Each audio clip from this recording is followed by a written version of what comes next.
this particular award for the project participants.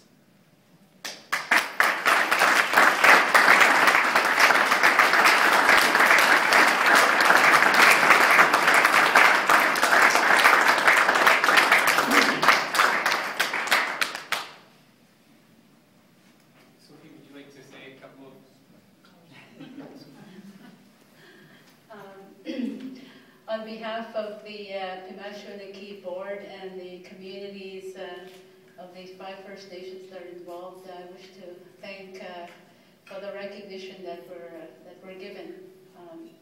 The work has been very important to people who live in that boreal forest that we're trying to protect. So again, miigwech.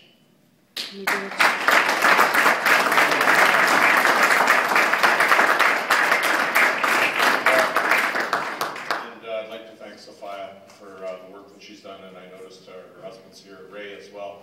And I know they've been working on their traditional land use plan for many years, and I believe Minister Blakey just announced that that's moving ahead today, the traditional land use plan, under legislation that we put in place specifically for the east side of Manitoba to provide a mechanism for First Nations communities on that side to do land use planning and to have it approved by the provincial government as a way of giving a future sense of direction and vision to how that land will be used over the years. And what's unique about this project, I think, is that it's being driven by local leadership, by people like Sophia and her community.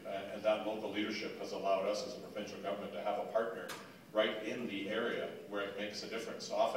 Sometimes environmental projects wind up creating conflict between First Nations and government policy. In this case, not everybody's 100% supportive, but the major communities over there involved in the Pimacho-Niki region are supportive of the process, and we've forged a good partnership with them. And as we move forward, that partnership, I hope, will become stronger, and the vision will become clearer, and the legislative tools we put in place will allow us to put a traditional land use plan in place that will be to the advantage of not just the local communities, but and not just Manitoba, but the wider community, because protecting the boreal forest is more than just doing something local. It has global implications.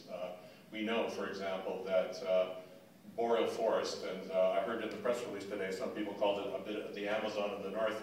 That's probably not an exaggeration when you think about how much forest has been lost in the world, that so much of it has been degraded or cut into small pieces where its capacity to generate these environmental goods and services has been seriously diminished. So protecting a large area like this is protecting the ability to generate clean water. It's protecting the biodiversity of the area, which has implications for the entire world. It's a huge storehouse for carbon, which unfortunately isn't recognized under Kyoto at this stage of the game, and we're going to have to do some work with organizations like yourself to get some recognition for those things that we protect in terms of carbon capture and storage. It doesn't just have to be about new man-made technology that costs billions of dollars. It could be low-cost protection of existing environments and all the benefits that come out of that. So I have here tonight Sharon Blady and Drew Caldwell, so our local MLAs have been very supportive of this, and I thank them for coming. And Sharon's son is clapping already, so let's give them a round of applause.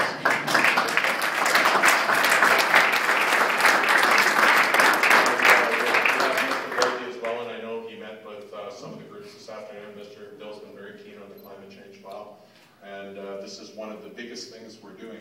It is controversial. If you go upstairs later on tonight, you'll see a standing committee on hydro, where they're discussing whether we should put the hydro line down the east side or the west side of the province. We decided not to put the hydro line down through the UNESCO World Heritage Site, which we're working towards designating, because we thought it would cut the site in half. People have said, well, if you can build local roads, why can't you do the hydro line as well? The local roads are to provide local goods and services to the local communities at a time when climate change is making it impossible to keep the winter roads open for a sufficiently long time that we can supply people with the things that we all take for granted on a daily basis: fuel, food, basic essential goods that people need to survive. The local roads are being built in conjunction with the communities. They're following the existing footprint of winter roads as much as possible. That's a very different thing than putting a corridor through a place that has no enduring values for the local communities and puts at risk the reputation of the Crown Corporation called Manitoba Hydro, but also of the province. And what we want to do is develop hydro so it's not only a good, reliable green product, but it's seen to be a good, reliable green product by our customers in the United States, in Wisconsin and Minnesota, but also by future customers to the west of us. Because even though the climate change debate has ground to a halt in the States right now, it's not going away as an issue globally. There is eventually going to be some need to put a price on carbon. There's going to be some mechanism that comes into place, whether it's cap and trade or carbon tax, that recognizes that negative externalities have to be dealt with as well as positive externalities. This project is about generating positive benefits to the world. It requires government will, it requires community support, it requires the support of organizations like yourselves, and it requires really the support of local citizens at the end of the day. If the local citizens don't support it, we're not in government. And so then you'll have another vision that appears. And so our challenge as a government is not only to do the right thing, but to explain it to the public in such a way that they understand that there's enduring value here. And it's not just a cost driver, it's actually an enduring value in terms of better economic development for the province, in terms of reducing risk for future environmental negative consequences, of reducing risk for the Crown Corporation itself. And I was talking to some of the folks from the Institute of Sustainable Development, and you know, they've put a very conservative price on the goods and services that are protected out of the east side boreal forest. And they've actually left a lot of the values and the benefits out of that equation already. And unfortunately, we're going to have to put a price on some of these things, because some folks need a simple way of measuring what the value of something is, and price is still the simplest mechanism we have out there in our society. So we're going to have to find a way, in a credible fashion, to put a price on some of these things so people understand that they're actually giving up a lot if they destroy these kinds of environments. But as we go forward, obviously we will do it in collaboration with Sophia and First Nations on the east side in the planning process. We'll do it in collaboration with our own citizens and with international groups. We'll pay attention to those folks that have concerns about it, and we'll try to be sensitive to those concerns, and where there are legitimate concerns, we will address them. We won't demonize the opposition, except in the House, of course, which is just standard boilerplate behavior for us. We'll try not to demonize them too much in other respects.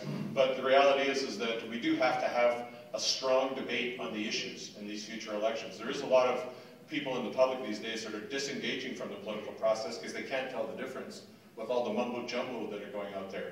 This project makes a difference. We have to make that difference clear to the public. We have to show them that it will benefit them and future generations, and if we do that, we'll be successful. Thank you very much.